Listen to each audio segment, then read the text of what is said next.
Chers fidèles internautes de notre site web, en cette période électorale en RD Congo, les forums de paix offrent un espace aux candidats députés nationaux et provinciaux des circonscriptions de Béni, villes et territoires pour présenter aux électeurs leurs mécanismes de redevabilité en forme de projets de société. Ainsi, l'équipe de communication reçoit pour vous l'un d'eux. Il est ici dans cet entretien de Trésor KPP là au compte du forum de paix. Monsieur Nasson, bonjour. Merci, bonjour. Eh bien, vous êtes candidat député en ville de Béni. En un mot, qui êtes-vous? Je suis Nasson Waziwazi Kasereka. Avant d'être candidat, je suis journaliste depuis plus de 15 ans. Je travaille pour la communauté, j'apporte ma contribution pour la construction de ma ville de Béni.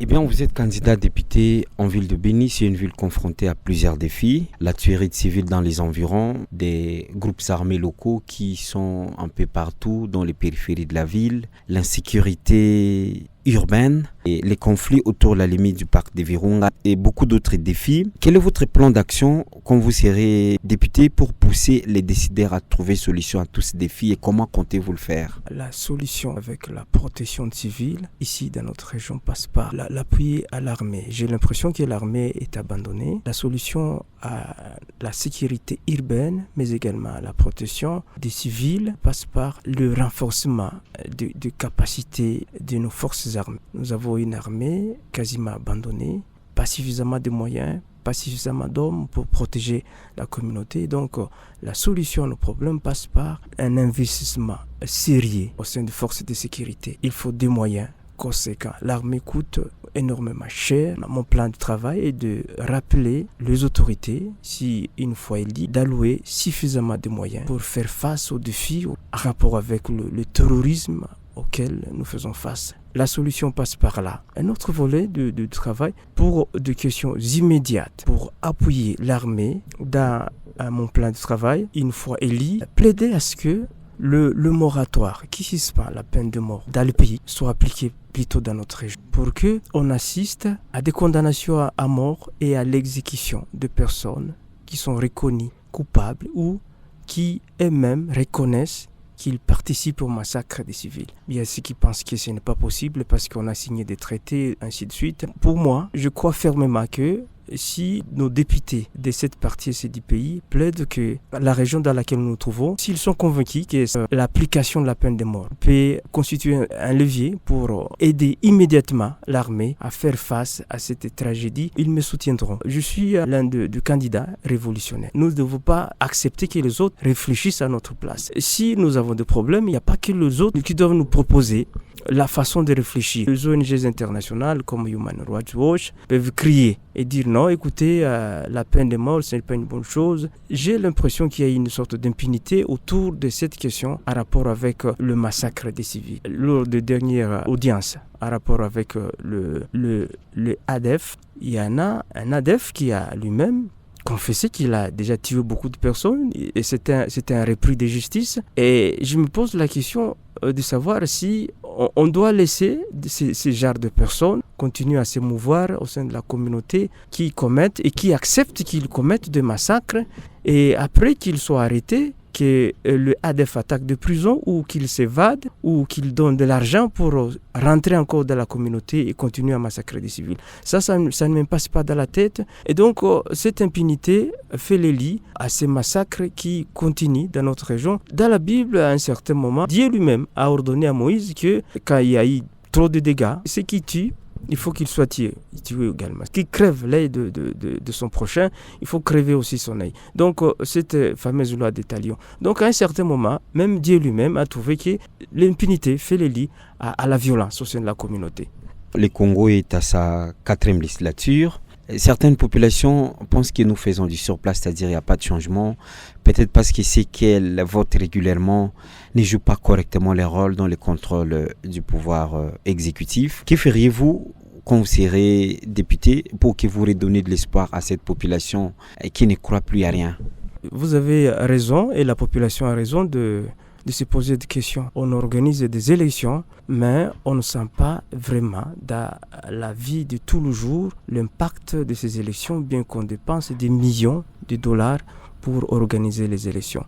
Parmi les causes qui ont fait que je me présente comme candidat, j'ai un message une révélation que nous avons, une révélation que j'appelle messianique. Ces révélations nous montrent que tant que nous serons colonisés sur le plan éducationnel, sur le plan spirituel, sur le plan culturel, sur le plan politique, nous ne pouvons pas nous développer. Nous avons un sérieux problème d'éducation. Cette mauvaise éducation qui fait que on croit encore au système éducatif. Parce que vous savez, j'ai l'impression que le politique est devenu une sorte de business qui n'a rien à voir avec ce qu'on attend de politique, c'est-à-dire le changement. Et cela passe par l'éducation. Une mauvaise éducation nous léguée par le colonisateur n'a pas encore réussi à nous donner de citoyens qui sont congolais, mais plutôt de gens qui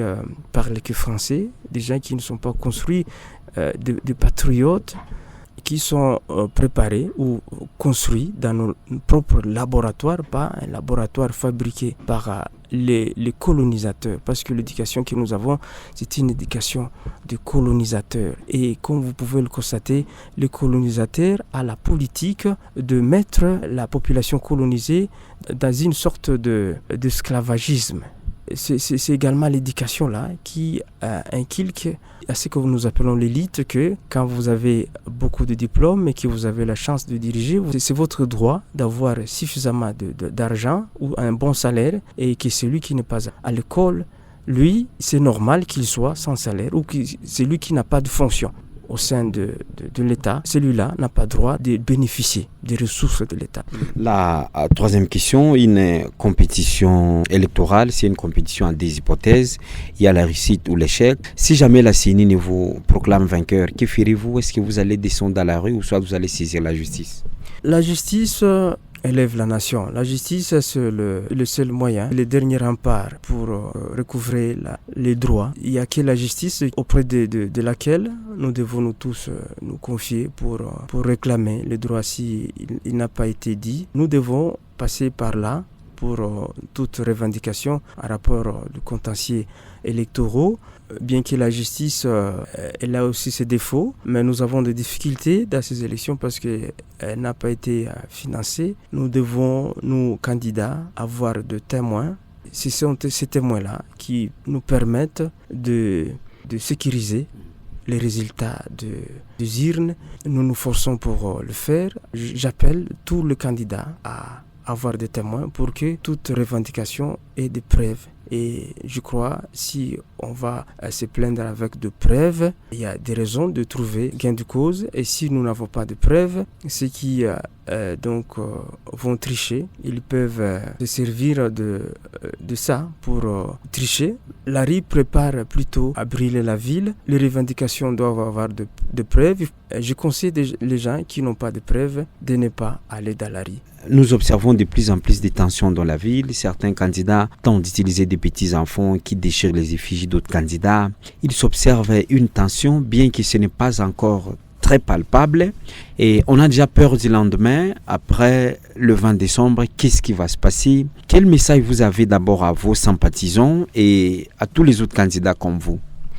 Oui, j'appelle tous les candidats, mais également toute la communauté à l'apaisement et à observer des attitudes qui sont susceptibles de nous amener ou de maintenir la paix et de maintenir la sécurité dans la ville après la publication des élections. Nous prétendons être des responsables à diriger le pays, à diriger la ville, à être des représentants de la ville et nous sommes appelés à ne pas avoir des appels ou de messages de communication qui préparent la communauté à brûler la ville. Et donc, c'est tout le candidat qui aime notre ville comme moi je l'aime, travaille plutôt pour la paix. La ville de Béni soit une ville modèle parce qu'elle a tellement souffert.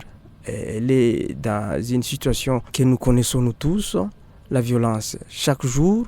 Il ne faudra pas que les élections soient encore une autre occasion d'endayer la ville. Il ne faudra pas que nos communications soient à la base des événements qui pourront être considérés comme des événements malheureux qui sortiront des élections que nous attendons ce 20 décembre. Merci à vous, je vous remercie. Merci d'avoir été attentif et à la prochaine production.